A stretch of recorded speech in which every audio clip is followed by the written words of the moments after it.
Je m'auto-donne la parole pour, pour une petite introduction sur le terme de renouveau. Donc on en parle quand même plus ou moins depuis ce matin, mais je trouve que c'est intéressant de rappeler la définition du terme de renouveau. J'ai regardé Larousse pour, pour vous proposer une définition, deux définitions à vrai dire. La première définition, c'est un retour à un état précédent après déclin, que je trouve intéressante parce que voilà, on sait qu'on amorce une phase de réindustrialisation, alors peut-être fragile comme le disait Louis Gallois, mais réindustrialisation tout de même après un long processus de désindustrialisation. Et la deuxième définition qu'on trouve quand même, c'est apparition de nouvelles formes. Et donc je trouve que voilà, ce qu'il faut avoir en tête quand on parle de renouveau, c'est justement l'existence de ruptures et de continuité dans notre histoire industrielle. Donc aussi l'idée de composer avec des héritages dont on reparlera dans cet atelier. Alors le renouveau, il peut être illustré de différentes façons, par différents marqueurs, les investissements, la valeur ajoutée, l'emploi. Si on prend la variable de l'emploi, ce qui est assez intéressant de constater, c'est que ce renouveau, en fait, il est en quelque sorte permanent. Depuis 2016, il s'accentue, mais le renouveau, il est permanent depuis des années. Il y a des destructions d'emplois industriels, des créations d'emplois industriels. Seulement, jusqu'en 2016, les destructions d'emplois industriels étaient supérieures aux créations d'emplois industriels. Là, le rythme change un peu et les créations redeviennent supérieures aux suppressions d'emplois industriels. Et c'est un peu la même chose qu'on observe à l'échelle des territoires. Le renouvellement est permanent, le renouveau est permanent. C'est un peu ce que disait Vincent Grimaud aussi tout à l'heure, c'est-à-dire que chaque année, il y a des territoires qui perdent des emplois industriels pendant qu'il y en a d'autres qui gagnent en quelque sorte des emplois industriels. Seulement, là encore, depuis 2016, le processus s'accélère. Il y a plus de territoires qui gagnent des emplois industriels que de territoires qui perdent des emplois industriels. Donc voilà, on est dans un processus de renouveau relativement permanent, mais qui s'intensifie quand même depuis 2016. Alors j'ai pris quelques chiffres, je ne vais pas vous assumer avec des chiffres, mais quand même pour dire que depuis ce matin, on parle d'industrie. Alors on a eu des exemples quand même de spécificités sectorielles, mais je pense on peut se permettre ici d'insister un petit peu là-dessus dans cet atelier. On a la chance d'avoir les intervenants pour cela. Parce que quand on parle d'industrie, il y a des industries, des secteurs. Et quand je parle de destruction-création, il y a aussi des secteurs dans lesquels les créations sont plus nombreuses et des secteurs qui continuent de détruire des emplois en France. Donc si on prend la période 2016-2019 avant Covid, les secteurs qui créent le plus d'emplois, c'est notamment les industries alimentaires, sans trop d'étonnement, avec 15 000 emplois créés sur la période. Mais à l'intérieur de ces industries alimentaires, il y a aussi un renouvellement, un renouveau, une transformation, puisque les boulangeries industrielles créent des emplois, mais les préparations de produits à base de viande perdent des emplois. On a aussi la fabrication d'autres matériels de transport qui progresse, 12 000 emplois supplémentaires, qui a été probablement interrompu quand même avec le Covid. Troisième secteur qui crée beaucoup d'emplois, l'industrie du cuir, 6 000 emplois, dont Sacha nous reparlera tout à l'heure. L'industrie chimique également, et puis la fabrication de produits informatiques, électroniques et optiques, dans lesquels je pense qu'on peut intégrer le photovoltaïque dont Roch nous parlera. Et pendant ce temps-là, il y a des secteurs qui continuent de détruire des emplois, l'industrie automobile, la métallurgie, la fabrication de produits en caoutchouc et en plastique. Notamment industrie du papier et du carton, industrie de l'habillement, fabrication de meubles. Donc je vous dis tout ça parce que donc, il y a des spécificités sectorielles dont il faut tenir compte, qui vont aussi avec des spécificités territoriales. C'est-à-dire que nous, quand on conduit des analyses territoriales, en géographie économique, on fait ce qu'on appelle des analyses structurelles résiduelles. C'est un peu ce que ce dont Louis Gallois parlait tout à l'heure, c'est-à-dire qu'on va regarder la part de la dynamique territoriale qui est due à ces variations sectorielles et la part qui est plus inexplicable par des mesures statistiques. Et c'est là aussi qu'on va insister, je pense, tout au long de cet atelier, c'est-à-dire OK, il y a des spécificités sectorielles qui expliquent certaines dynamiques territoriales, mais il n'y a pas que cela. Et on va aller essayer de chercher justement ce qu'il y a comme levier à disposition actuellement dans les territoires pour favoriser ce renouveau industriel. Donc sans plus attendre, je vais passer la parole à Sacha Chertok, qui a conduit une étude en particulier sur l'industrie du luxe à Paris, et donc qui va essayer de nous montrer aussi comment se combinent ces questions sectorielles et territoriales.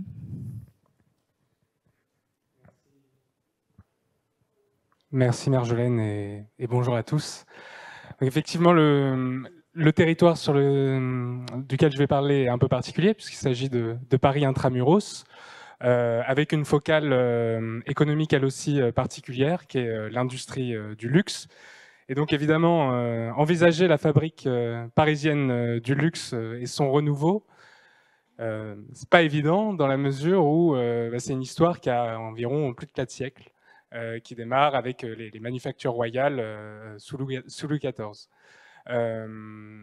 Et donc, avant d'envisager les nouvelles formes du renouveau, ce qui nous a frappé dans l'étude qu'on a conduite avec Martin Vanier sur ce sujet, ce sont quelques permanences qui, dans le temps long, sur quelques siècles parfois, continuent de rester et qui ne semblent pas inutiles de rappeler avant d'évoquer éventuellement les nouvelles formes que peut revêtir ce territoire industriel.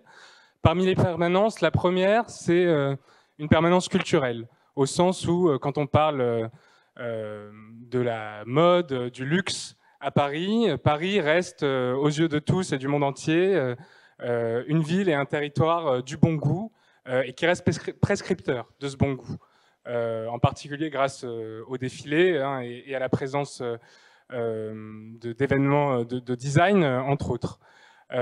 Cette permanence culturelle-là, elle s'adosse évidemment à une autre permanence qui est une permanence économique, au sens où les maisons du luxe, certaines maisons du luxe parisien historique, Louis Vuitton, Hermès, Chanel, pour en citer que quelques-unes, continuent d'être pleines de succès et intégrées dans des groupes qui font partie à E3, LVMH, Kering, Hermès, Chanel, des 5 plus grands groupes économiques mondiaux quand on aborde l'industrie du luxe.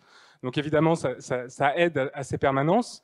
Et puis une dernière permanence qui est géographique et qui a été quand même l'un des premiers étonnements à l'origine de cette recherche, au sens où dans Paris intramuros, il continue d'y avoir des emplois industriels, environ 65 000 selon une étude de la Pure. Dans ces emplois industriels, il y en a environ 30 000 à proprement parler, qui sont des emplois de fabrique directement, de fabrication d'objets. Voilà. Et sur ces chiffres-là, une bonne moitié qui a trait à des activités du luxe, mode, couture, joaillerie. Donc on peut se dire que c'est pas beaucoup, évidemment, 30 000 emplois de fabrique, c'est environ 2% de l'emploi industriel parisien. Mais pour autant, c'est une permanence à l'heure où on parle voilà, des métropoles de services, etc., qui continue d'étonner. Et ce, d'autant plus que la géographie dans Paris intramuros de ces activités-là, elle aussi est relativement constante, même s'il y a des nouveaux lieux, notamment avec les activités, avec les hôtels industriels. Mais on continue de faire de la joaillerie et de l'orfèvrerie Place Vendôme et à Lafayette, et on continue de travailler le textile et la mode dans le Sentier et le Faubourg Poissonnière, en gros. Voilà. Ceci étant dit, au-delà de ces permanences, c'est vrai que, au dire des acteurs eux-mêmes, on assistait depuis, on va dire, les années 80-90 à une sorte de ce que les acteurs appellent la fin d'un âge d'or parisien, que le Sentier et la transformation du quartier du Sentier peut illustrer à certains égards, mais qui se traduit notamment pour répondre à une hausse de la demande mondiale, à des capacités productives qui augmentent et qui augmentent souvent en dehors des pays d'où viennent ces maisons et avec un certain nombre de délocalisations. Ça, c'est le mouvement, on va dire, qui s'est amplifié à partir des années 80 et qu'on a vu courir jusqu'aux années 2000. Et là où on peut envisager une première figure du renouveau, et c'est peut-être la plus structurelle dans ce secteur-là, c'est une sorte de renouveau de stratégie économique, de la part relativement conjoint, de la part des grands groupes et grands donneurs d'ordre de cette industrie, qui finalement se rendent compte que cette stratégie d'ouverture et de délocalisation de sites de production a 3 grandes limites qui peuvent nuire économiquement à ces groupes. La première, c'est une sorte de banalisation des marques et des produits par la plus grande diffusion de ces produits au travers du monde, ce qui est un peu problématique quand on fonde une image, une qualité de produit sur la distinction et une relative culture du secret. Ça, c'est la première chose. La deuxième chose, c'est qu'au travers de cette ouverture, même si certains produits continuent de s'adresser à une élite financière mondiale, voilà, qui est ce qu'elle est, mais l'essentiel de l'augmentation de la croissance de ces groupes relève du domaine du luxe dit accessible. Et la dépendance économique de ces groupes envers cette gamme-là de luxe accessible a augmenté, au point même que ce qui faisait la caractéristique de ces marques et de ces maisons, savoir créer du produit exceptionnel qui n'est pas rentable économiquement, venait à se perdre, et où dans certains de ces groupes-là, la haute couture ne devenait plus rentable. Et donc, ce qui vient à interroger, pareil, l'essence même de ces maisons et de ces marques. Et puis la troisième limite que les différents donneurs d'ordre, en tout cas au dire d'un certain nombre de leurs sous-traitants, ont pu observer, c'est celle de la limite de la distinction entre la maîtrise de la conception d'une part et puis la maîtrise de la production de l'autre. Où pendant longtemps, quand on regarde les déclarations publiques des représentants de ces grandes maisons, elles assuraient que le plus important était que la maîtrise de la conception voilà, des produits soit en France, en ce qui concerne les maisons françaises.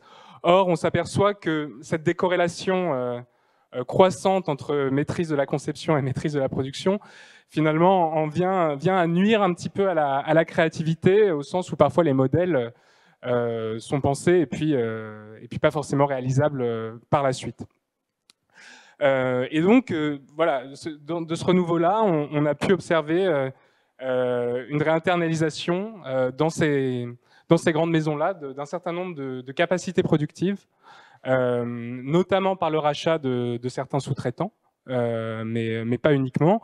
Et ce qui fait que, alors ça date depuis la fin des années 90 pour Hermès, mais aujourd'hui il y a environ 2000 salariés dans les ateliers Pantin d'Hermès. Il y en a environ 200 dans les ateliers d'Anières de Louis Vuitton et 600 programmés dans des ateliers qui vont ouvrir porte d'Aubervilliers pour Chanel. Et donc, avec ce retour-là et cette augmentation des capacités productives,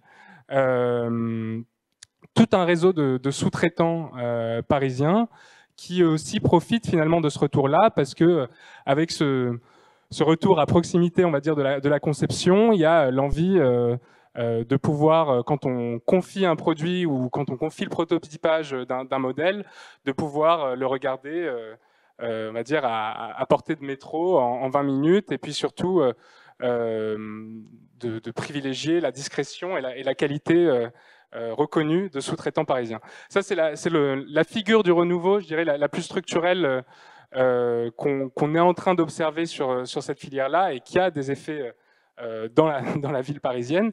Et puis ensuite, il y en a une galaxie d'autres qui s'y adossent, qu'on pourra évoquer par la suite s'il y a des questions, mais peut-être j'en donne deux simplement. L'une sur les matériaux travaillés, au sens où ces ateliers du luxe, de fabrique du luxe parisien ne travaillent peut-être plus exactement les mêmes matériaux ou pas exactement de la même façon. Matière au sens où voilà, c'est relativement conditionné par l'acceptabilité sociale et la demande de ces marchés, hein, mais les ateliers parisiens font beaucoup moins de fourrure que ce qu'ils faisaient il y a 10 ans ou 20 ans, et même quand ils continuent à travailler une matière, le cuir notamment, le cuir est maintenant produit de façon beaucoup plus responsable que ce qu'il était auparavant, notamment avec des fournisseurs qui essayent d'éviter de tanner avec autant de chlore qu'auparavant, et ce qui fait que ça a d'autres problématiques d'augmentation des coûts, mais en tout cas, les matériaux changent aussi. Et peut-être dernière figure du renouveau, c'est sur la condition ouvrière et de travail de cette industrie en ville, dans la mesure où il y a une sorte de normalisation de ce travail-là. Les employés sont aux 35 heures, ils sont tous régis par des contrats de travail, ce qui n'était pas toujours le cas, notamment dans le sentier, avec des entreprises familiales et des réseaux d'entreprises communautaires. Ça, c'est la première chose. Et la deuxième chose, c'est que la relative rareté de la main-d'œuvre employable dans cette industrie, et on pourra y revenir par la suite, fait que les employés qui réussissent à y entrer et à donner satisfaction s'en sortent avec de très bons salaires. et ce qui est aussi une évolution dans les représentations et la figure du travailleur ouvrier parisien qu'on pouvait imaginer. Beaucoup, Sacha, pour ce premier exemple d'implication territoriale, de recomposition sectorielle, ici pour l'industrie du luxe, implication territoriale, mais aussi, y compris, devrais-je dire, socio-économique. Alors, on enchaîne tout de suite avec Roch qui va nous parler. Alors, je ne suis pas sûre qu'on puisse employer le terme de renouveau, mais vous allez me dire si on peut le faire. En tout cas, de la géographie de l'industrie photovoltaïque. Merci beaucoup et merci pour votre invitation à l'atelier d'aujourd'hui. Je vais vous dresser effectivement un panorama de ce à quoi ressemble l'industrie photovoltaïque. Et on a l'habitude de dire qu'il y a deux filières. Il y a la filière du déploiement, c'est-à-dire du panneau solaire que nous trouvons en toiture, sur le sol, parfois flottant. Et il y a la filière de ceux qui construisent les cellules, qui produisent les cellules. Et ces deux filières-là ne se parlent pas nécessairement et puis sont soumis à des enjeux qui ne sont pas les mêmes. Alors, sur la filière du panneau déployé, et on abordera évidemment donc tout ça pour construire le chemin jusqu'au renouveau, puisqu'en fait, 2022, pour tout vous dire, c'est une année importante pour le solaire.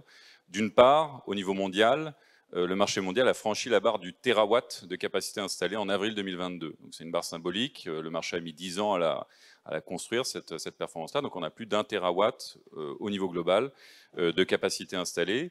Et c'est d'ailleurs une étape qu'on franchira beaucoup plus vite la prochaine fois, puisqu'on atteindra le 2 térawatts d'après les prévisions en 3 ans. Donc on voit que c'est une évolution très très dynamique du marché du solaire. Sur 10 ans, ce qui s'est passé, c'est que l'installation s'est multipliée par 20, les prix ont divisé par 10, le rendement des cellules que nous trouvons sur les mains des panneaux qu'on trouve sur le panneau est passé de 15 à 20%. Et donc on a voilà, un marché très dynamique. Si on regarde ce que dit l'Agence internationale de l'énergie, on a 80% des nouvelles capacités de production d'énergie dans le monde qui seront installées, qui seront du renouvelable, dont plus de la moitié du solaire. Donc on a vraiment, au niveau mondial, un marché qui est solide, qui avance vite. Si on regarde en 2021, c'est bon, un peu pour des chiffres, donc 168 gigawatts qui ont été installés, 38% en Chine, 17% aux États-Unis et 10% en Europe. D'accord, donc c'est un peu pour donner les marges où ça se passe. En termes de taux de croissance, la Chine, avec cette capacité-là, a fait plus 14%, les États-Unis plus 42%, donc ils ont cru beaucoup plus vite que les Chinois relativement, et l'Europe plus 33%. Donc c'est aussi pour illustrer le fait que, quel que soit, on va dire, le pays, quel que soit le territoire, vraiment le solaire est une technologie qui trouve son marché un petit peu partout dans le monde. Et si on regarde un petit peu ce qui se passe en France, du coup, si on focalise sur la France, alors les annonces du solaire déployé, c'est x2 d'ici fin 23.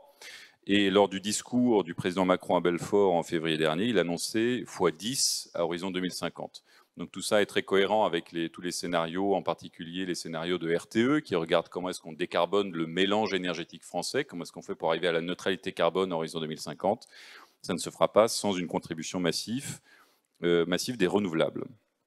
Voilà, et c'est vrai au niveau européen aussi, puisque récemment, donc cette année aussi, il y a le fameux REPowerEU, qui est un plan européen qui a annoncé que 45% de l'énergie en 2030 devra venir du renouvelable. Donc on a aussi, on va dire, on accélère, on fait 3 fois plus rapidement à cet horizon-là ce qu'on installe chaque année au niveau européen. Donc ça, c'est un peu sur ce qui se passe du point de vue du parc déployé.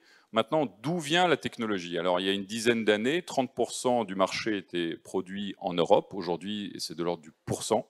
L'industrie européenne a été balayée par l'industrie chinoise en particulier. Plus de 90% des capacités de production aujourd'hui se trouvent en Chine. Et donc, nous avons aujourd'hui trois arguments qui nous permettent de penser le renouveau justement de l'industrie dans le solaire.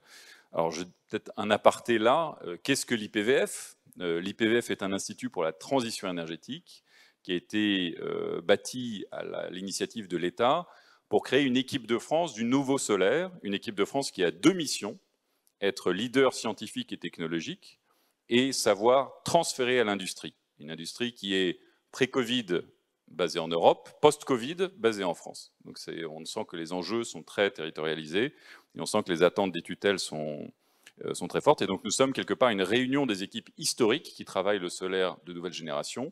Qu'est-ce que ce solaire de nouvelle génération? C'est du solaire dit couche mince. C'est un solaire qui donc consomme beaucoup moins de matériaux, beaucoup moins d'énergie pour être produit lui-même, et qui est tout aussi performant et tout aussi durable dans le temps que notre compétiteur, entre guillemets, qui est le silicium. Et donc, il y a 3 arguments qui nous permettent de penser à un renouveau de l'industrie solaire photovoltaïque en France et en Europe. D'abord, l'argument technologique, puisqu'en fait, les technologies couche-main, ça arrive à maturité. Et aujourd'hui même, nous annonçons, IPVF, une collaboration avec Voltec Solar, qui est le premier industriel français, qui est basé dans le Grand Est, et qui souhaite s'appuyer sur les technologies développées par IPVF pour justement aller dans un format Gigafactory. Donc c'est une annonce de ce matin qui est publiée dans l'usine Nouvelle, et c'est une illustration très concrète de la confiance que versent les industriels dans la recherche et l'innovation française. Un argument commercial par ailleurs, donc effectivement, la crise du Covid a montré qu'il y a une solidarité intercontinentale, mais qu'il y a également des pincements, et en particulier quand on voit l'appétence des marchés pour les technologies solaires, il n'est pas évident aujourd'hui de trouver les panneaux que l'on souhaite pouvoir rapidement déployer. Et donc là, on a vu des développeurs de parcs photovoltaïques souffrir simplement de la qualité de l'approvisionnement au niveau mondial. Et enfin, un argument de souveraineté qui est de plus en plus prégnant, qui est tout simplement l'Europe qui se dit, et la France qui se disent, si on veut être numéro 1 dans la transition énergétique, ne devrions pas nous être capables de produire, de comprendre, de développer les prochaines générations, de l'intégrer en toiture à Paris ou ailleurs, de l'intégrer de faire une fusion avec l'agrivoltaïsme, de pouvoir le faire flotter, et non pas de considérer que la capacité à transformer la lumière en électricité, eh bien la guerre est perdue, et puis finalement on délègue ça à l'étranger. Alors je rappelle simplement que le premier module photovoltaïque date des années 50, hein, donc c'est vraiment, on est au début de l'aventure technologique solaire, ça faut vraiment en avoir conscience, la guerre n'est pas terminée. Et donc cette souveraineté, concrètement, où est-ce qu'on en trouve l'expression? Eh bien dans l'Alliance solaire industrielle européenne, qui est sur le point d'être annoncée. Là, il y a des drafts qui circulent au niveau européen. Donc à l'initiative de Thierry Breton, à l'initiative de Kadri Simpson, donc les commissaires en charge de l'énergie et du marché intérieur dans le sens inverse, donc se sont effectivement mobilisés pour lancer cette grande, on va dire, concertation au niveau européen sur comment faire pour ce qu'ils appellent Reshore Industry to Europe, Solar Industry to Europe, donc comment faire pour faire revenir sur le territoire européen, effectivement, l'industrie solaire, avec des mécanismes, bien sûr, de défense des industriels dans l'exercice de leurs activités économiques, et bien sûr avec l'appui de la R&D, de la RI, pour permettre d'avoir un leadership technologique non pas ponctuel, mais qui s'inscrit dans le temps. Voilà, merci de votre attention. Merci beaucoup, Roch. Et, donc voilà, je trouve intéressant d'ouvrir cet atelier autour de ces 2 exemples de secteurs, l'industrie du luxe d'une part, l'industrie photovoltaïque d'autre part. Donc on voit que c'est assez différent en termes de marché, de process, de demande, d'enjeux. Et donc nécessairement, on imagine que les leviers au niveau des territoires seront différents pour soutenir des secteurs aussi différents que ceux-là. Je vais prendre 2 minutes si jamais il y a des premières questions qui émergent de la salle pour nos intervenants. Oui. Et ben alors, il y a 2 questions, je vous propose de les prendre à la suite, puis on y répond. Pour revenir à la table ronde précédente, est-ce qu'il y a des industries qui utilisent le photovoltaïque? Je pense à la laiterie ou d'autres. Quelles industries sont preneuses du photovoltaïque aujourd'hui ou demain, quoi?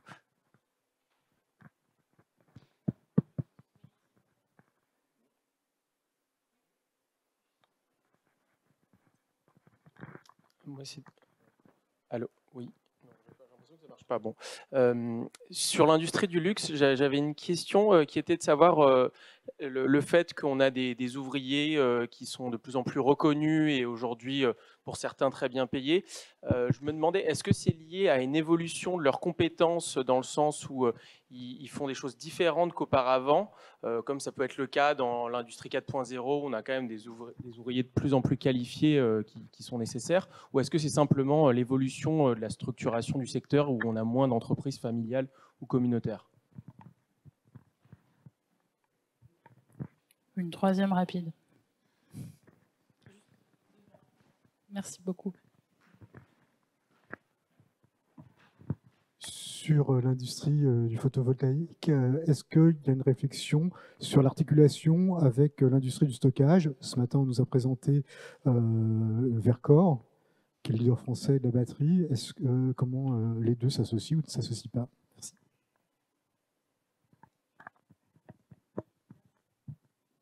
Merci beaucoup pour vos questions. Roch, Sacha, je vous laisse répondre respectivement aux questions qui vous ont été adressées. Merci pour ces questions.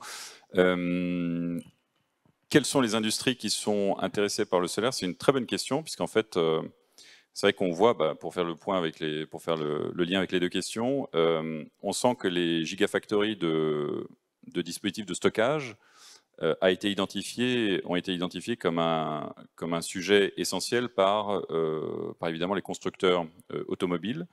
Et donc on a là une industrie effectivement européenne leader qui tire un industriel qui est un des composants, mais un des composants critiques, et qui par ailleurs trouve son expression dans effectivement la gestion des réseaux et tous les services que peuvent rendre donc du stockage à donc l'intégration d'énergie renouvelable au niveau des boucles locales.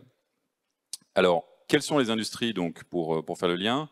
L'automobile peut en être une, puisqu'en fait on voit qu'il y a des entreprises qui travaillent sur le solaire photovoltaïque intégré en toiture, le bâtiment, le solaire intégré en toiture et là aussi et dans toute forme de surface et nécessairement en fait ce qu'on voit nous du marché.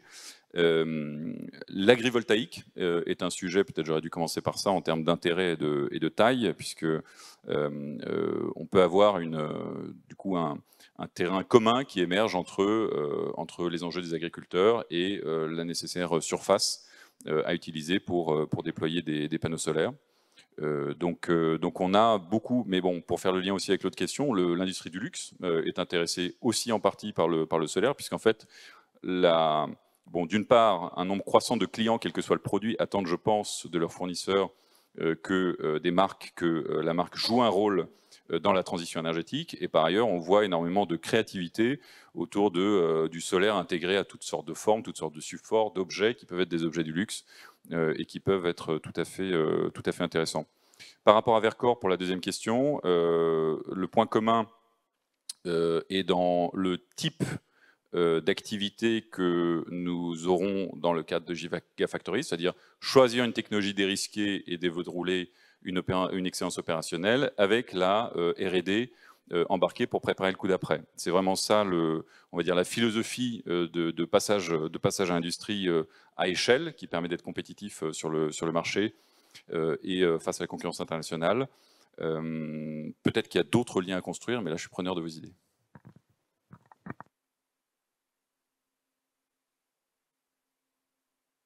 Et pour répondre rapidement à la question sur les salaires des ouvriers donc, dans la fabrique parisienne du luxe, bon, une précision, hein, bon, ils sont bien payés, mais ce ne sont pas des salaires non plus astronomiques. Pour vous donner une idée, en fin de carrière, aux alentours de 55-60 ans, on arrive au-dessus des 3 000 € net par mois, ce qui est pas mal pour un salaire ouvrier, mais qui n'est pas non plus extravagant.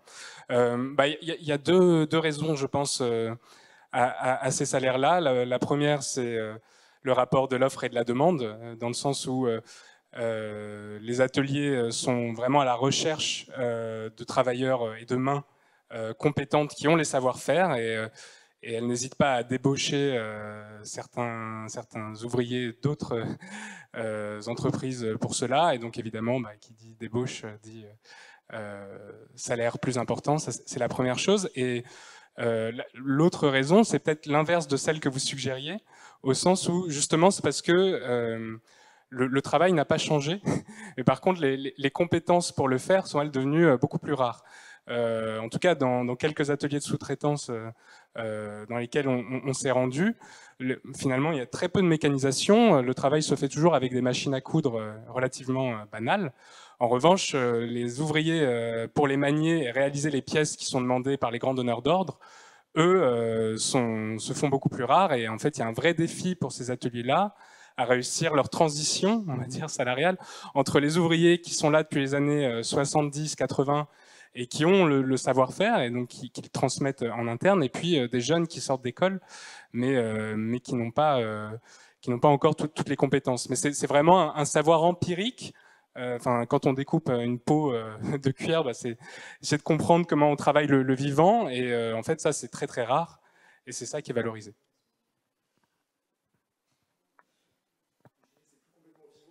Oui.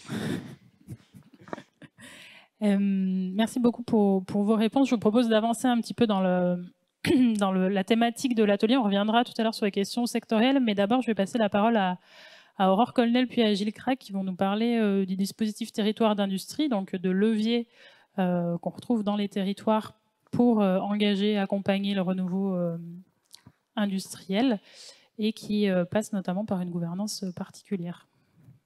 Merci beaucoup Marjolaine, bonjour à tous et merci de me donner l'opportunité de revenir sur le programme territoire d'industrie qui a été évoqué à plusieurs reprises dans les tables rondes précédentes.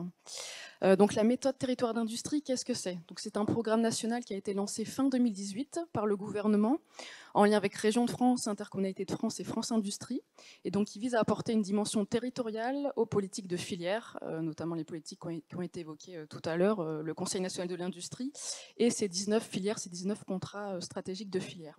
Donc territoire d'industrie, tout d'abord, ça a été définir une géographie d'intervention, qui sont les bassins industriels les plus actifs dans le pays. Actuellement, 149 territoires d'industrie, puisque nous venons tout juste d'ajuster la carte passant de 146 à 149. Donc on voit aussi qu'on est sur une géographie, donc on n'est pas sur un zonage administratif, on est bien sur des territoires de projet. Donc c'est ça aussi qui est intéressant dans ce programme national, avec une carte qui a été adaptée, donc passant initialement de 124 territoires à 149 actuellement. Sur la base de cette géographie, on a construit une gouvernance, et l'originalité, on l'a évoqué tout à l'heure aussi, c'est la mise en place de binômes composés d'élus locaux et d'industriels représentatifs de leur territoire, et donc qui bâtissent des plans d'action en faveur de la réindustrialisation à partir de leurs problématiques. Et on l'a évoqué aussi tout à l'heure, le dialogue entre acteurs. Donc ça, c'est le cadre qui a été mis en place pour organiser le dialogue entre acteurs. Et pour l'organiser, il faut des contenus, et on ne manque pas de contenus sur la réindustrialisation dans les territoires, c'est-à-dire qu'on a l'enjeu des compétences, de la formation, l'enjeu foncier, les sujets de transition écologique, énergétique, qui là vont prendre de l'ampleur avec la crise énergétique, les enjeux d'industrie du futur, de transition digitale, et puis tout simplement les enjeux d'animation des réseaux d'acteurs au niveau local, puisque le programme territoire d'industrie, sa plus-value, c'est d'abord ça, c'est une mise en réseau des acteurs, et un sujet de coordination et de travail sur des plans d'action locaux et sur une dynamique ascendante. C'est en tout cas le souhait que nous avons exprimé à la création du programme territoire d'industrie. Et on l'a vu aussi en termes de résultats, de plus-value, quand on a fait un bilan à 3 ans de la mise en place de ce programme, puisque là on va fêter les 4 ans du programme. C'est vraiment ces enjeux de mise en réseau et de coordination qui ont été valorisés par les territoires eux-mêmes, et qu'on a aussi pu constater au niveau national dans les différentes études. Louis Gallois évoquait tout à l'heure une étude qui a mis en exergue notamment le poids de l'effet local, en fait, l'étude de Carré, Levrato, Frocrin, qui a mis en exergue cet élément. Donc les fameux 50% autres, en fait, et qui sont liés notamment aux enjeux de coopération entre les acteurs. Et puis on l'a aussi constaté pendant la crise, les territoires qui ont le mieux résisté, qui ont été les plus résilients, ont été ceux qui avaient une tradition justement de coopération. Alors quand je dis entre acteurs, c'est déjà entre intercommunalités, puisque les territoires d'industrie sont des regroupements d'intercommunalités. Et puis aussi entre acteurs publics, collectivités et acteurs privés. Et ces territoires d'industrie les plus actifs pendant la crise ont notamment réfléchi au sujet de relocalisation des chaînes de valeur et ont pu adapter leur plan d'action au regard de la crise. Donc c'est vraiment un sujet de dialogue entre les pouvoirs publics, les collectivités et les industriels. Un élément que je souhaitais aussi valoriser en termes de renouveau des territoires industriels, c'est par rapport à ce programme, nous avons aussi mis l'accent sur les projets collectifs, les projets à dimension collaborative, et je pense notamment dans le cadre de France Relance. Il y a un fonds qu'on appelait Fonds Territoire d'Industrie, mais qui est plus exactement le Fonds d'accélération des investissements industriels dans les territoires, qui a été doté d'un peu plus de 900 millions d'euros de l'État via France Relance et aussi des régions qui ont abondé ce fonds. Ce fonds visait à soutenir principalement des investissements productifs d'entreprises, mais on a aussi cherché à ce que des projets collaboratifs puissent être mis en place, et notamment autour du domaine de la formation, des compétences, Vous avez eu ce matin le témoignage du président de l'IFTO à Cholet. L'école de production, par exemple, a été lauréate de France Relance de ce fonds d'accélération, pour donner un exemple. Mais je sais qu'on reviendra plus tard sur les sujets de formation. Et dernier point, penser le renouveau des territoires industriels, c'est aussi donc penser à la suite. L'important, c'est de penser à l'avenir de ces territoires d'industrie. Le programme est prolongé jusqu'en 2026. Donc là, on est en train de réfléchir sur la phase 2023-2026 de ce programme, qui restera axé sur les thématiques prioritaires des territoires. Donc on a évoqué le foncier, les compétences, les sujets de transition écologique, énergétique, l'innovation via la mise en place du plan d'investissement France 2030 aussi, qui doit pouvoir bénéficier aux territoires, en particulier aux territoires d'industrie. Mais penser le renouveau, c'est aussi peut-être réfléchir à de nouveaux modes de production dans les territoires. On en a évoqué un certain nombre ce matin, donc il y a les sujets de tiers-lieux, Fab Lab, manufactures de proximité qui désormais sont bien installées et puis se déploient dans un grand nombre de territoires. On a le sujet des micro-usines, qui émerge aussi, l'enjeu de production distribuée, qu'on a aussi évoqué ce matin, mais qui là, plutôt, on en est aux prémices en fait de ce mouvement d'industrie distribuée, avec le mouvement des makers, qui a émergé notamment pendant la crise, les sujets de fabrication additive, etc. Enfin, différents mouvements liés notamment à l'industrie du futur, mais pas uniquement, qui émergent. Des réflexions aussi autour de la production des objets du quotidien, les sujets de transport, de mode doux, des sujets aussi autour du petit électroménager, enfin, comment fabriquer dans les territoires et comment distribuer ces objets de manière plus économe, écologique, etc. Donc il y a des réflexions en cours sur la suite du programme, et notamment au regard de ces nouveaux modes de production dans les territoires. Et les territoires d'industrie sont des terreaux d'expérimentation et de nouvelles solutions qui peuvent être aussi intéressantes à regarder plus globalement au niveau national. Merci beaucoup, Aurore. Du coup, j'enchaîne sur cette question de l'expérimentation. Ce qui est notamment expérimenté dans le cadre de territoires d'industrie, c'est ces binômes industriels politiques. Je m'adresse à Gilles. Comment faire interagir au mieux, selon vous, les firmes ou les autorités publiques, ou en tout cas, qu'est-ce que vous observez en matière d'interaction? Bonjour à tous, merci pour l'invitation. Je voulais peut-être juste en préalable insister sur ces questions de gouvernance, un petit peu un commentaire à la suite de ce que disait Aurore. C'est dire qu'en fait, une nouveauté dans le renouveau de l'industrie en France, c'est le fait que les intercommunalités soient désormais des acteurs partie prenante des politiques industrielles. Et en fait, ça, c'est tout sauf neutre, au moins pour deux raisons. La première raison, c'est que l'intercommunalité, par définition, c'est l'autorité publique qui s'occupe de quoi? Qui s'occupe de l'aménagement spatial, de l'eau, de l'assainissement, des transports, des déchets, de l'énergie plus récemment. Et donc, faire monter en puissance les intercommunalités, c'est aussi, quelque part, rappeler que le développement industriel, c'est aussi une affaire de capital matériel.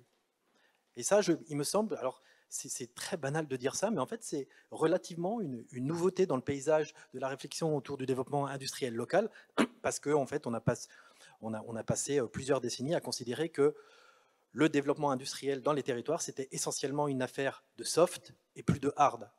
C'était une affaire de coopération, d'animation, de réseau d'acteurs, et en gros, tout ce qui relevait du foncier, des infrastructures techniques, tout ça, ça n'avait pas vraiment d'importance parce qu'en fait, c'était disponible et ça ne posait pas de problème. Alors qu'aujourd'hui, l'impératif de transition écologique fait remonter en fait toutes ces ressources matérielles, de l'eau en passant l'espace, on a le cas du ZAN, les transports, l'énergie, etc., au premier plan. Et l'industrie, s'il faut réindustrialiser, ne pourra pas faire l'économie d'une réflexion sur l'usage de toutes ces ressources, et la collectivité qui est en première ligne là-dessus, c'est l'intercommunalité. Le deuxième intérêt de cette montée en puissance du niveau des intercommunalités, c'est que en fait, l'intercommunalité, c'est l'autorité publique du quotidien. C'est elle qui est en lien de proximité avec les populations. Et donc, d'une certaine manière, en mettant dans le jeu les intercommunalités, on rend visible cet enjeu, parfois même ce problème de cohabitation en fait, entre les populations et l'industrie. Alors, plutôt que de mettre ça sous le tapis, en fait, on en fait un espèce d'enjeu fondamental. C'est pas du tout évident de faire cohabiter des installations industrielles avec l'ensemble des nuisances qui vont avec et des résidents. Et pourtant, c'est bien un des objectifs, un des enjeux, c'est sans doute un des problèmes de la réindustrialisation à venir. Et donc, c'est à l'échelle des intercommunalités qu'on va gérer le rapport entre industrie et société, paradoxalement. En tout cas, aussi à l'échelle locale. Alors ensuite, pour revenir sur la question de la coopération, alors, donc moi, je ne suis pas géographe, je suis plutôt sociologue. Donc, coopération, quand on parler de coopération, c'est ouvrir une boîte noire.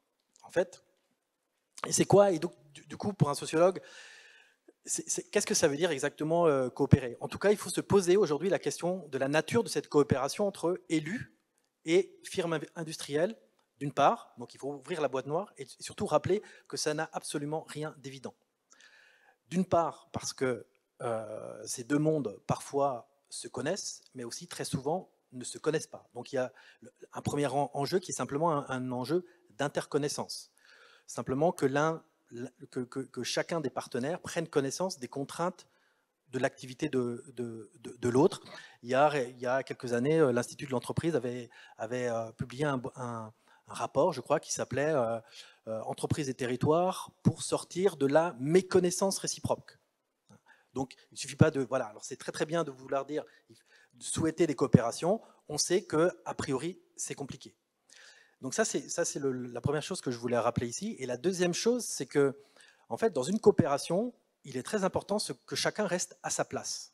De ne pas confondre coopération et fusion des acteurs, que chacun des acteurs reste à sa place. Ça veut dire quoi? Ça veut notamment dire qu'il ne faut pas mettre les clés du camion du développement industriel local entre les mains des industriels. Et du coup, ça pose un vrai problème pour la collectivité publique. C'est vraiment à elle de prendre en charge, d'inventer, de concevoir un projet de développement pour son territoire. Ce n'est pas du tout aux industriels de le faire. Et pourtant, il faut qu'elle le fasse en s'appuyant sur les connaissances, les informations économiques, stratégiques qui sont du côté des industriels. Donc en fait, j'aurais tendance à dire coopérer, c'est bien. Opérer la coopération, c'est pas mieux, c'est épineux. Voilà ce que je voulais dire. Et donc, alors juste pour synthétiser, paradoxalement, coopérer, ça n'est pas simplement se rapprocher, c'est aussi trouver la bonne distance. Et je pense qu'il est important de rappeler ça. Merci beaucoup, Gilles, aussi pour votre point sur les intercommunalités et la montée, en quelque sorte, sur le front, entre guillemets, des intercommunalités sur ces sujets de développement industriel auxquels on assiste depuis quelques années maintenant. Je vais enchaîner tout de suite avec une question pour Sacha, alors, qui a donc vous travaillez sur l'industrie du luxe à Paris et qui a observé des politiques territoriales intéressantes pour accompagner le renouveau. Alors, je ne sais pas s'il y avait des coopérations privées-publiques ou si c'est uniquement l'œuvre de l'un ou de l'autre. Tu peux nous en dire plus? Oui, alors le cas parisien est peut-être un petit peu spécifique sur les politiques territoriales à mettre en place. De fait de la rareté foncière à Paris intramuros, les politiques relèvent quand même plus de l'ordre du soft que du hard, même si le hard est pas éloigné de cette question. Mais c'est vrai que dans le cadre de cette étude, on a eu plusieurs étonnements qui finalement nous ont fait revoir le type de politique territoriale adéquate auquel on pouvait penser pour maintenir cette industrie du luxe à Paris. Le premier étonnement, c'est que finalement, l'industrie du luxe à Paris telle qu'il est aujourd'hui ne prend plus la forme d'un quartier urbain proprement défini, au sens d'un ancrage territorial dans la ville, comme pouvait l'être le Sentier encore jusqu'aux années 70-80, mais que c'est quelque chose de relativement éclaté entre des acteurs qui se connaissent entre eux, mais qui sera relativement invisible par le passant qui décide de se balader dans les quartiers que j'évoquais tout à l'heure. Et donc, si on considère que cette ville productive parisienne, c'est d'abord un espace social avant d'être un espace urbain, ça signifie que les politiques qu'ils servent sont avant tout celles qui vont favoriser les liens, les relations, les échanges, avant finalement l'inscription territoriale dans la ville, même si évidemment celles-ci ne sont pas neutres. Et donc, quand on pense aux politiques qui favorisent les liens, on a vu dans le cadre de cette étude l'importance du réseau de transport francilien, hein, au sens où et l'importance de son maintien et de son cadencement et de sa régularité à l'avenir, puisque dans les ateliers de sous-traitance parisiens viennent des ouvriers, des travailleurs de toute l'Île-de-France. Et si les ateliers sont à Paris, c'est aussi parce que les 4 ou 5 branches du RER francilien se rassemblent entre 3 gares à Paris. Donc ça, c'est la première chose, mais on peut également penser à des politiques qui favorisent, on va dire, l'accueil des nouveaux arrivants et des migrants en particulier. On évoquait tout à l'heure le déficit de main-d'œuvre qualifiée dans ces ateliers-là. Souvent, on s'est rendu compte, et c'est le travail que font certaines associations comme la Fabrique Nomade, entre autres, que les nouveaux arrivants et les migrants, les vagues de migration qui venaient à Paris, venaient avec des compétences manuelles et un savoir-faire qui était relativement rare à Paris. Et encore fallait-il s'en rendre compte, savoir que ces personnes étaient dépositaires de ce savoir-là et les valoriser et mettre en lien avec les ateliers de confection et de sous-traitance qui, eux, sont en recherche de ces compétences-là. Donc, voilà, il y a quelques exemples très, très probants montrés par la Fabrique Nomade, et c'est sans doute un mouvement à encourager. Et puis, ce qui peut encore favoriser cet espace social, bien sûr, c'est la politique des hôtels industriels que mène la ville de Paris aujourd'hui, mais peut-être finalement moins par le fait qu'elles vont placer des entreprises dans des conditions idéales, avec des espaces un peu plus grands, des espaces de stockage et des espaces de livraison. Ça, bien sûr, c'est très important. Mais bon, la plus-value première, c'est quand même qu'elles permettent à des entreprises de s'installer à Paris avec un loyer moins cher et des charges moins chères. Et ça, c'est vraiment quelque chose de très important pour maintenir cet espace social.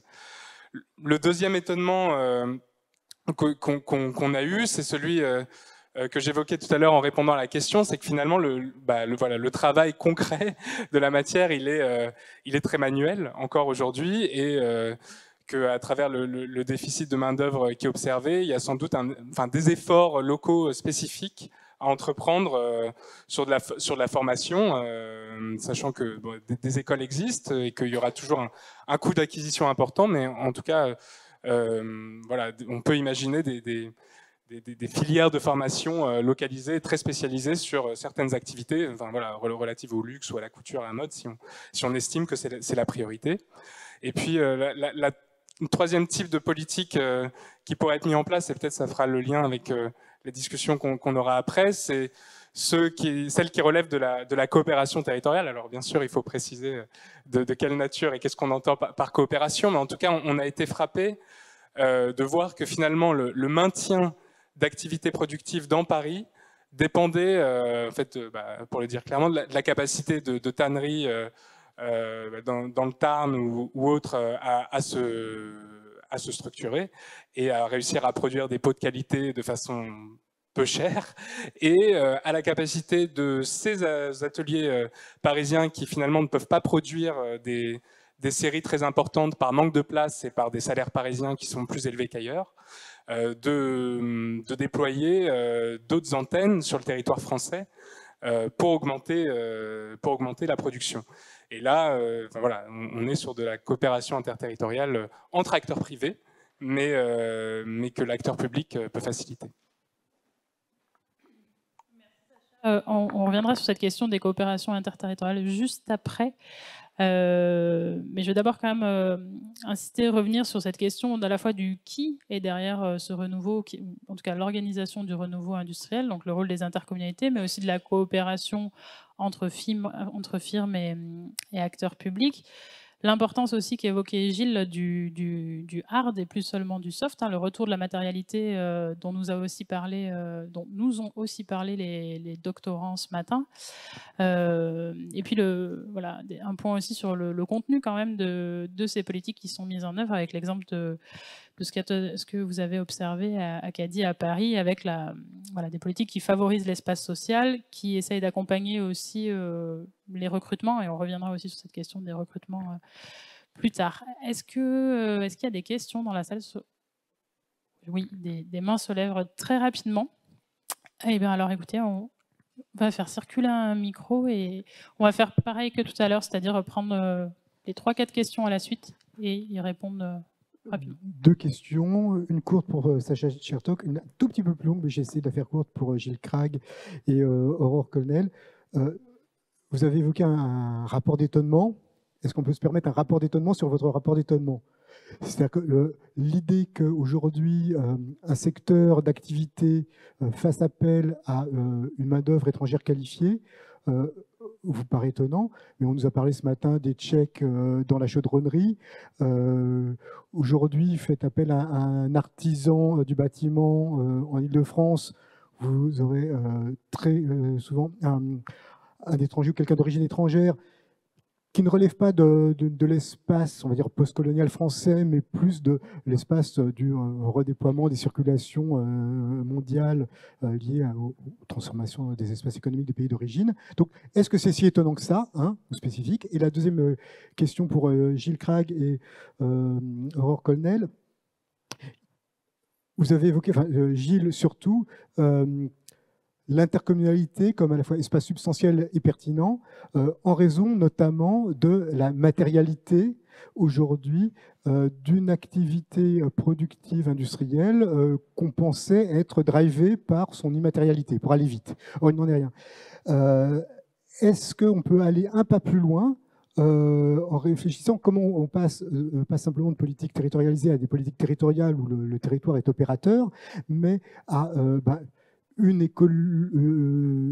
écologie territoriale industrielle où la collectivité devient aussi l'opérateur d'une économie circulaire, pas plus simplement un système productif local, mais un système productif et consommateur local, pour aller vite.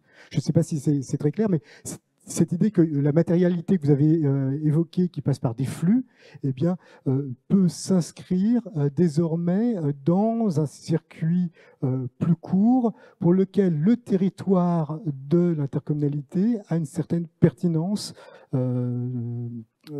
compris sur un plan écologique. Voilà.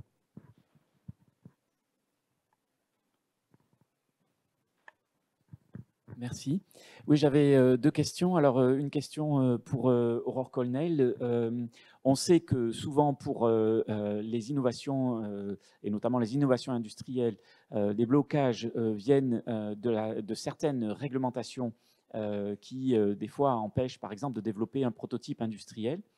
Et donc, je voulais savoir, comme la loi 3DS permet aux collectivités territoriales, normalement, de faire justement des exceptions à certaines réglementations, est-ce que ça permet, est-ce qu'on constate est-ce que c'est utilisé, du coup, cette possibilité? Et est-ce que ça permet de s'exonérer de certains freins, de certains réglementaires qui posent des problèmes? Donc, ça serait intéressant d'avoir un retour là d'expérience. Et la deuxième question, peut-être plutôt à Gilles Krag, c'est on sait qu'un des points, des divergences entre différents territoires ou différentes entreprises en termes de performance, c'est notamment la culture des soft skills, donc des compétences socio-comportementales. Et on sait que notre système éducatif est sous-performant en termes de développement des soft skills pour les élèves et donc la population. Et donc, est-ce que ça, c'est un facteur, notamment pour développer la coopération dans les territoires où c'est peu présent? C'est probablement parce que dans ces territoires, en termes de compétences socio-comportementales, il y a certains défauts, il y a un manque de confiance dans le groupe, par exemple. Est-ce que là-dessus, ça serait une action un peu prioritaire à faire d'améliorer notre système éducatif et puis la formation et aussi dans les entreprises et puis les organisations à développer les compétences en termes de soft skills? Soft skills, c'est les compétences socio-comportementales. C'est soft skills, ouais. C'est les capacités de se comporter, de travailler en collectif. Les savoir-être, la confiance notamment. dans le collectif, justement. Le savoir-être, en quelque sorte. une dernière question. Oui, mais d'abord une remarque, j'avais beaucoup apprécié ce que vous avez dit, Gilles Crac, sur le capital matériel, effectivement, qui est sous l'égide souvent des intercommunalités. Et ça m'amène, alors je viens de Nantes Métropole et on travaille à l'échelle de l'estuaire avec Saint-Nazaire, évidemment. Et on le voit, le capital matériel, avec des espaces qui sont branchés fer, qui sont branchés mer, qui comprennent des halles extrêmement précieuses.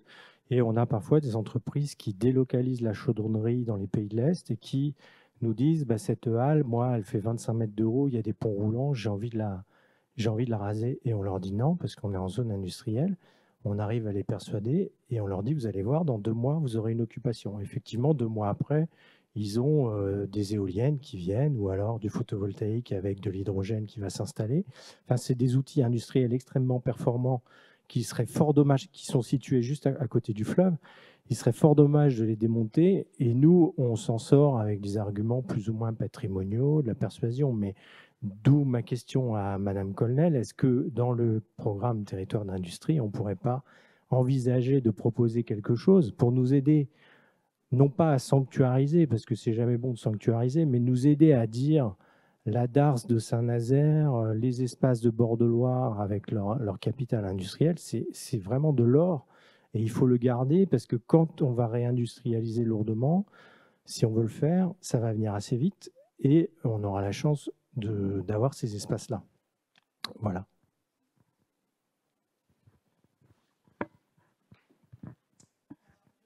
J'en profite pendant qu'on rend le micro pour rajouter une question qui nous vient du public et qui s'adresse plutôt à Sacha. Si la ville des transitions a besoin de réparateurs de vélos, peut-on toujours se permettre de laisser les locaux d'activité parisiens être occupés par l'industrie du luxe?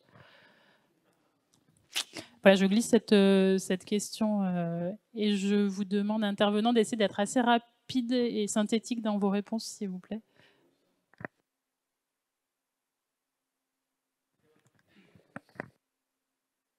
Vous le souhaitez, parce qu'il y a plusieurs questions qui ont été posées en lien avec le programme Territoire d'industrie.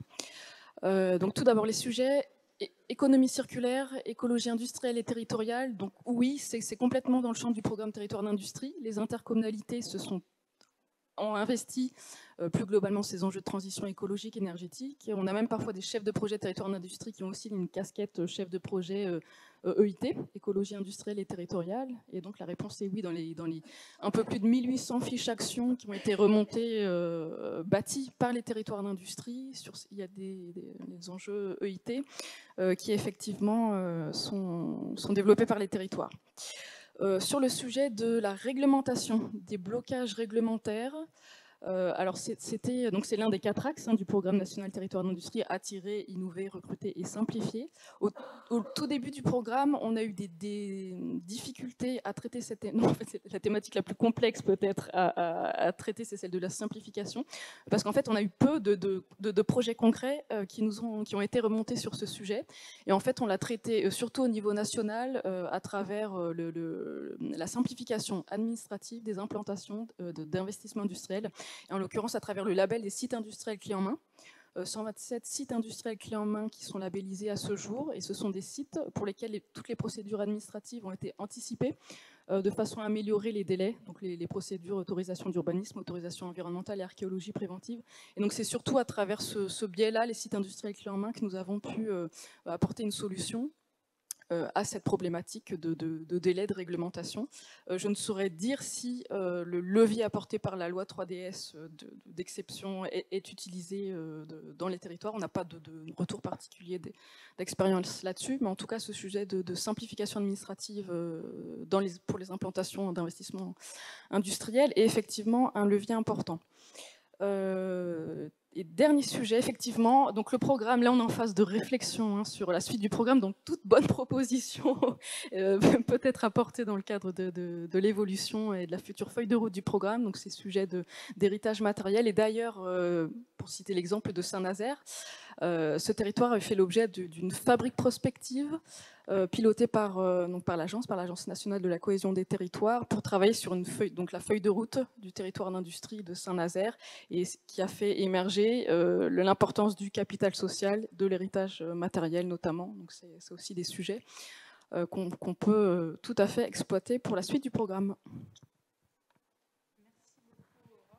Gilles, je vous laisse enchaîner. Oui, pour répondre à François de façon assez lapidaire, moi je ne pense pas qu'un territoire industriel ressemble à un écosystème local. C'est pas comme ça que je l'entrevois. J'y reviendrai tout à l'heure. Donc je ne pense pas que c'est une espèce de monde dans une bouteille, comme dirait Charles Seibel. C'est une fenêtre sur le monde. Donc en fait, je ne vois pas du tout... donc j'aurais tendance à dire non. Sur la question des compétences, alors moi je termine une enquête sur des industriels virois qui sont là depuis plusieurs décennies à Vire, qui se portent plutôt pas mal. Et ce que je vois, c'est qu'il y a une mutation silencieuse dans le profil de l'emploi, avec un effondrement de l'emploi non qualifié, des ouvriers non qualifiés de type industriel, et une remontée légère, mais néanmoins des techniciens et des ouvriers qualifiés de type industriel. Donc pour moi, ce que je vois, c'est vraiment l'importance des compétences techniques. Et donc, alors, ça ne veut pas dire que les soft skills ne sont pas importantes. Je fais juste une petite incise. J'ai discuté, alors je suis désolé, c'est un peu café du commerce là, hein, mais bon, en même temps, c'est une table ronde. J'ai discuté avec des gens qui s'intéressent beaucoup à cette question de la jeunesse, l'industrie, les intérimaires, les soft skills, etc.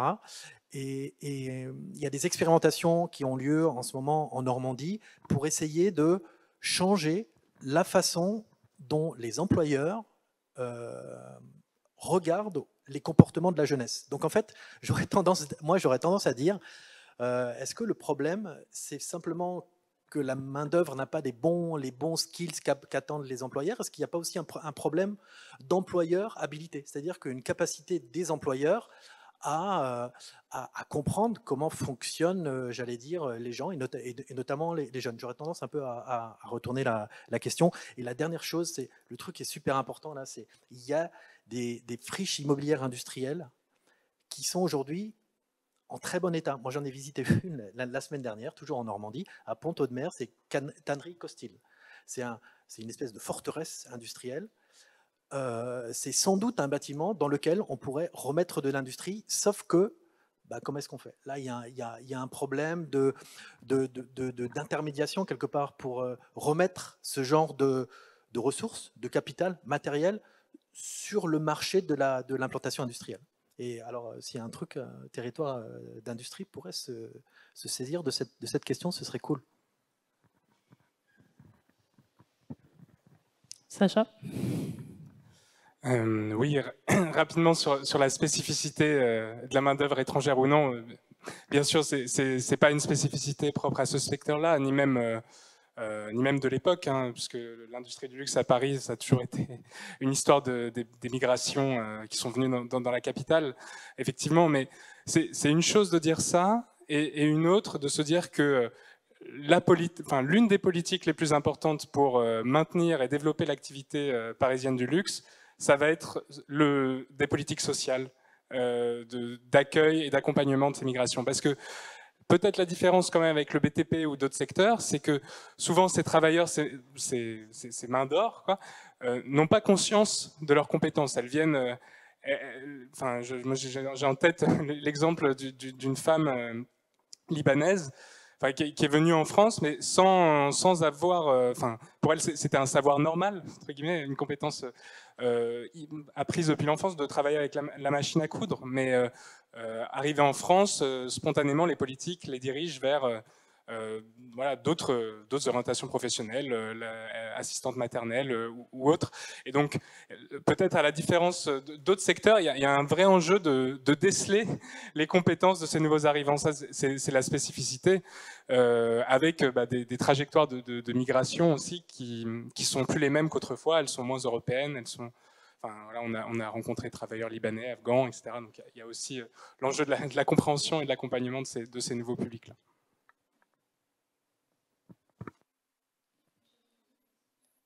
Très très rapidement, Est-ce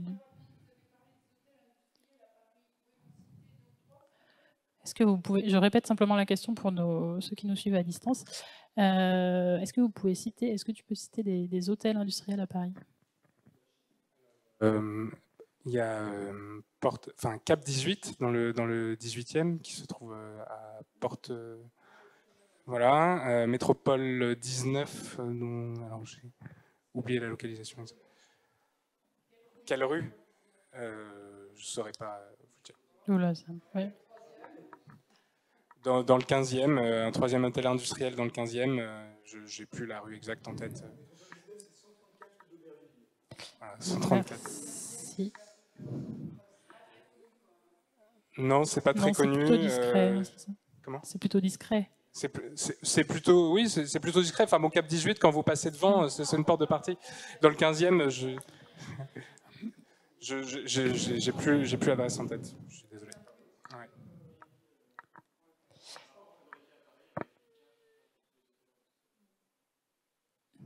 Voilà, il existe un rapport fabriqué à Paris avec la carte de tous les hôtels industriels, visiblement. Je suis désolée, j'interromps le débat, il est 17h, on est de donner des exemples concrets. Ouais. Merci beaucoup pour votre question.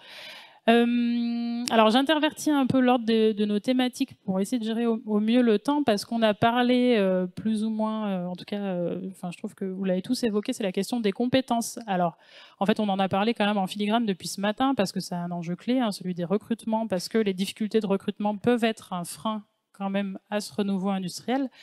Moi dans le cadre de ma thèse, j'avais travaillé sur 3 territoires non métropolitains où les constats étaient unanimes, hein, quand même sur ces difficultés de recrutement.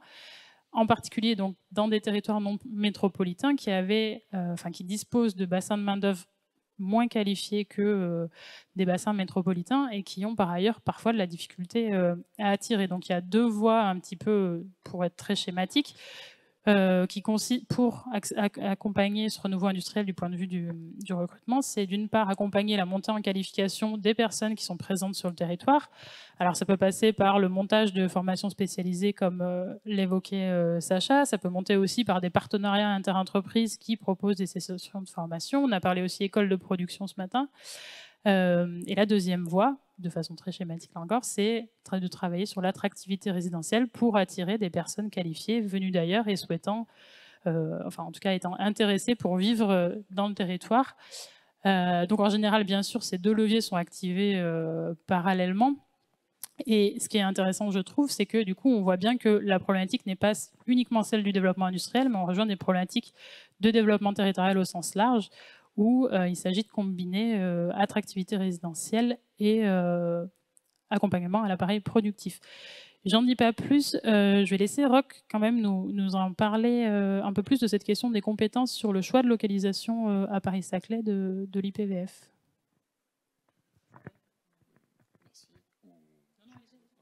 Oui, non, juste un mot. C'est vrai que pour un institut comme le nôtre, qui est pluridisciplinaire, en fait, le choix de Paris-Saclay est un choix structurant, parce qu'on a toutes les compétences, toutes les différentes écoles, entre AgroParisTech, l'école polytechnique, HEC, les IUT, les universités, les ENS, Centrale Supélec. Donc en fait, on a à la fois tout un tas de compétences qui souhaitent être acteurs de la transition énergétique et qui trouvent chez nous des stages ou des emplois, et à la fois des entreprises, des FR&D, Air Liquide, Thales, qui sont très intéressés par les thématiques que nous développons. Donc là, voilà, c'est assez évident, pardon d'enfoncer des portes ouvertes, mais c'est assez clair que pour nous, c'est un choix stratégique qui nous permet d'être un carrefour du solaire photovoltaïque de nouvelle génération en France, grâce à cette position géographique. Voilà. Merci beaucoup. Donc, je suis désolée, c'est très bref sur cette question recrutement, qualification, alors qu'elle est essentielle, fondamentale, mais on l'a abordée quand même à plusieurs reprises aujourd'hui. Donc, on clôt ici un petit peu cette discussion, et en plus, je ne prends même pas de questions, je suis désolée.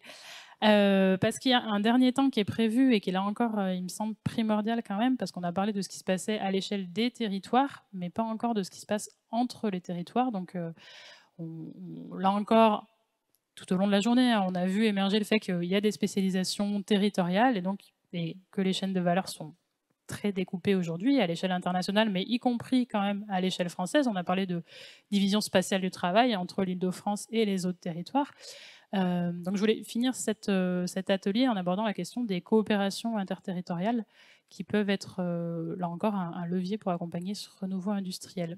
Et je m'adresse en particulier à Gilles et Aurore pour traiter cette question-là, dans l'ordre que vous le souhaitez.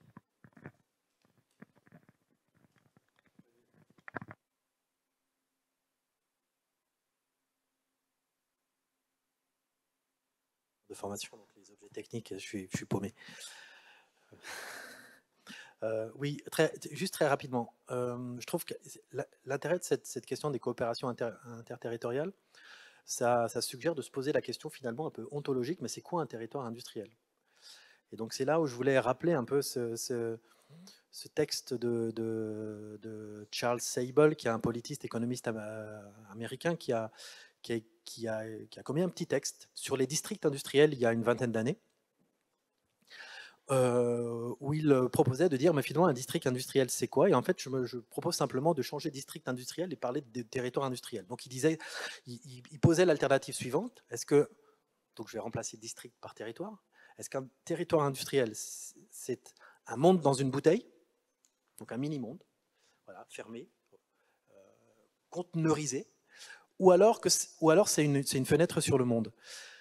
Il posait un peu cette alternative-là, et évidemment, sa thèse, c'était de dire la vision dominante, c'est la vision du territoire conteneur, et en fait, c'est pour penser l'industrie contemporaine, en fait, c'est pas la bonne vision. Il faut plutôt avoir cette vision qu'un territoire, c'est une fenêtre sur le monde.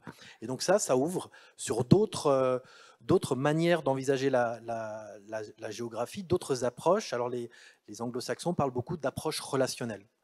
Donc je laisserai peut-être Aurore parler des coopérations qui s'opèrent autour des territoires d'industrie entre les différents niveaux de gouvernement, puisque territoire d'industrie, c'est un programme multiniveau par définition, hein, puisqu'il y a un truc qui s'appelle la DTI, donc il y a l'État, il y a les régions qui sont censées jouer un rôle, et puis il y a les intercommunalités regroupées, et en plus il y a les opérateurs publics et nationaux qui sont là pour appuyer le développement. Donc en fait c'est un dispositif multiniveau.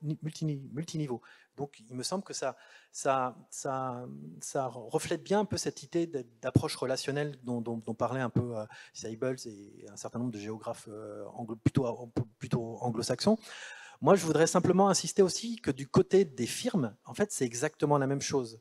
C'est-à-dire qu'une firme, c'est pas un truc qui est implanté quelque part, c'est un réseau relationnel. Et donc, simplement à titre d'exemple, comme je disais tout à l'heure, je termine une enquête sur des industriels virois dans le cadre du programme POPSU Territoire. Donc, merci au PUCA de m'avoir soutenu dans cette enquête. Donc, l'idée, c'était vraiment de regarder une petite ville avec, sous l'angle de sa dynamique industrielle, un peu de façon approfondie. Donc j'ai rencontré une petite dizaine d'industriels que je suis allé interviewer. Et vraiment, ce qui m'a frappé, c'est que chacun de ces industriels appartenait à des espaces économiques multiples et extraterritoriaux. À la fois pour leur marché, mais ça, on va dire que c'est un truc banal, hein. On a des clients un peu à l'échelle à minima de la France, mais le plus souvent à l'international. Leurs espaces économiques pour leurs approvisionnements, il n'est pas du tout local non plus. Là aussi, il est complètement international.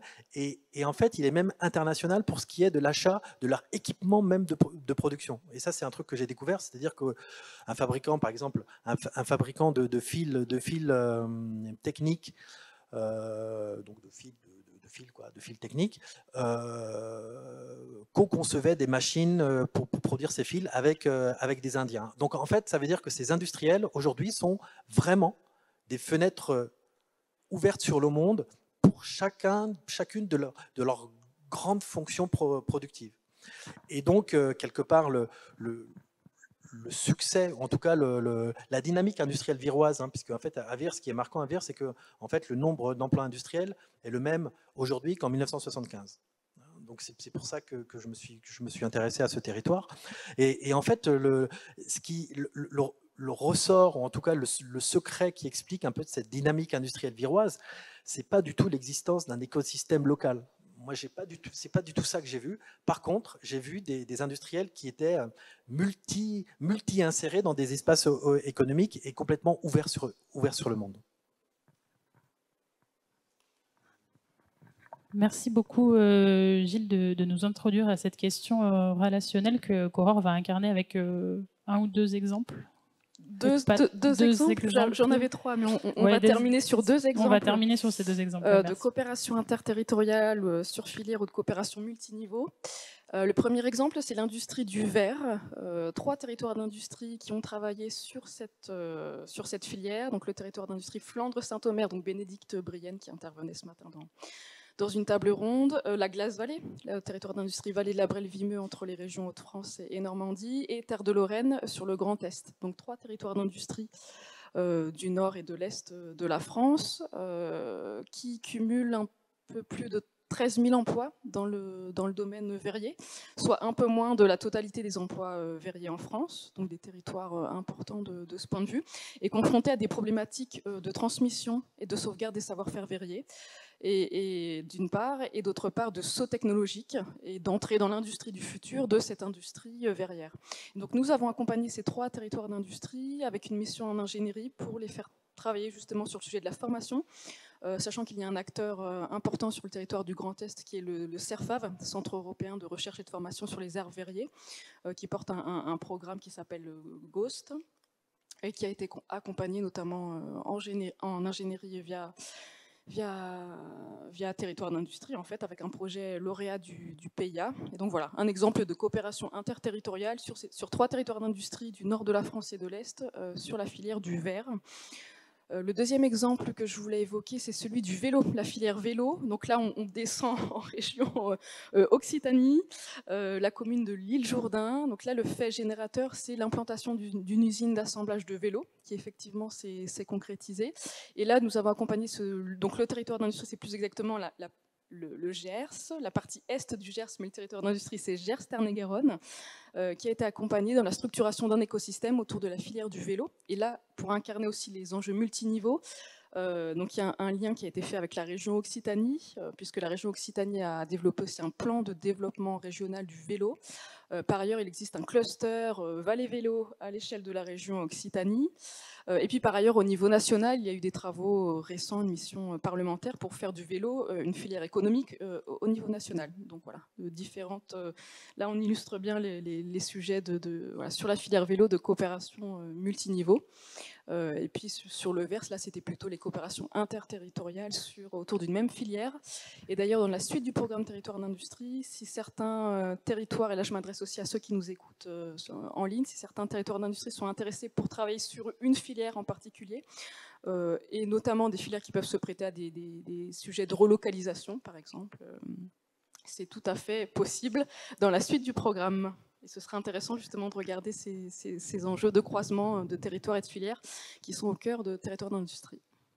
Merci beaucoup. Merci beaucoup d'avoir traité ce sujet quand même des coopérations interterritoriales, parce que donc maintenant j'ai quand même l'impression que depuis quelques années on s'est largement amélioré en action territoriale, mais je pense que pour l'action interterritoriale il y a encore quelques pas à franchir, à la fois de façon horizontale mais aussi de façon verticale. Et je suis désolée mais on n'aura pas le temps pour des questions relatives à la coopération. Je vais quand même prendre et noter, vous faire part d'une des questions qui a été adressée dans le chat et qu'on m'a transmise, parce que je trouve important de la poser, de nous la poser, et que chacune y réfléchisse. La question est, peut-on penser le renouveau de l'industrie sans se poser la question de ce que nous devons produire? Et c'est vrai que c'est une question qu'on n'a pas réellement abordée aujourd'hui, que je trouve très importante, très importante. Donc la réponse est nécessairement non. Pour penser le renouveau de l'industrie, il faut penser à ce que nous devons produire, ce que nous pouvons produire, étant donné tous les enjeux que nous connaissons désormais de sobriété foncière, de raréfaction des ressources, mais aussi des enjeux énergétiques, etc. etc. Je ne vais pas faire la liste. Donc, je ne vous l'adresse pas, je pense qu'on y répond non. Effectivement, il faut penser à ce que nous devons produire. On n'a pas abordé cette question-là aujourd'hui. Ça pourra peut-être faire l'objet d'autres échanges, parce que je pense que la question est très importante pour notre avenir et l'avenir des territoires industriels. Merci beaucoup pour votre attention. Merci à nos intervenants.